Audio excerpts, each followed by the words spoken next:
This is CFTO TV in stereo, Channel 9 in Toronto, Cable 8. In tonight's news, a day of mourning in the Soviet Union. The death toll from the Armenian earthquake rises and Mikhail Gorbachev tours the area. Collecting an award, the UN peacekeeping troops pick up their Nobel Peace Prize. And Deck the Hulls. A festive flotilla offers a Christmas celebration of sights and sounds.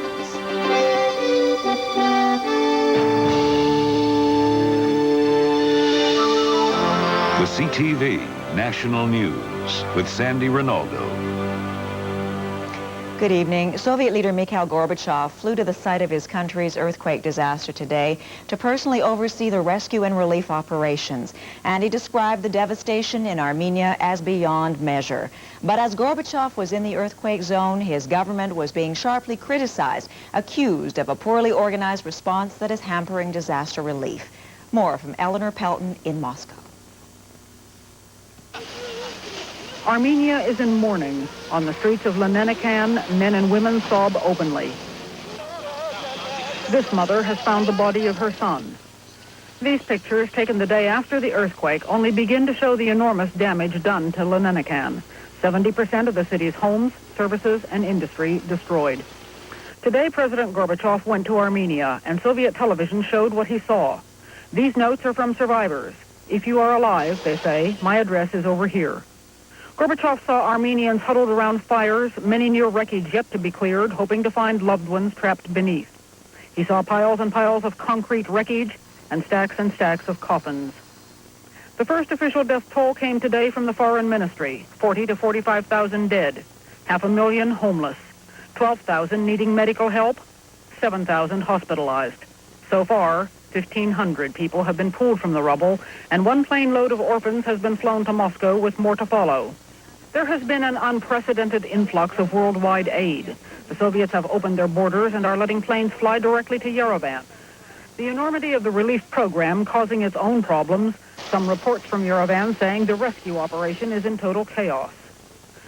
The Soviet government is openly grateful for the aid arriving from almost 40 countries, as are the Armenians themselves. Thank you to all nations. Thank you. Thank the whole world, the whole civilization. The greatest need remains specialized medical equipment, drugs, and syringes. And the government's first priority remains finding the survivors, many buried alive, although officials admit time may be running out. We all know that all measures should be taken on a very speedy basis. Every hour counts. The Kremlin declared today a day of national mourning with flags at half-staff. In Moscow, Armenian residents met at their church to light candles and pray and leave donations to send down to their ravaged homeland. Eleanor Pelton, CTV News, Moscow.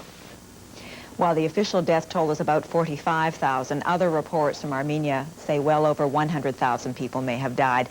And Soviet officials say it will take years to rebuild Armenia's houses and cities. More on the earthquake aftermath from Jerry King. This amateur videotape obtained by ABC News shows the human toll, the mental anguish. The body is that of a young boy. Watch it. This, his mother. This was Leninikan, Thursday, the day after the quake. The bodies of some of the dead still at the scene, here on 49th Street, here on Gorky Street. Amid the ruins of collapsed buildings, more bodies. This man had seen his daughter's body in the rubble. At least, he said, they could let me take her home. Officials say 1,500 people have been rescued alive. This child was pulled from a middle school. No one knows how many more may still be buried alive, but overnight temperatures have been below freezing. Said an official, we can only live in hope.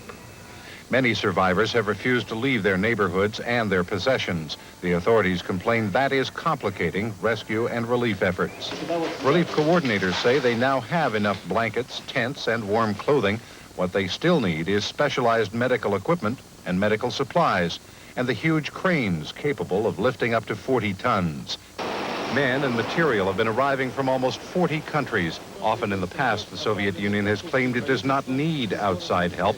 Not under Gorbachev. The foreign relief effort, officials say, is proof people can and should live in peace in the spirit of mutual assistance.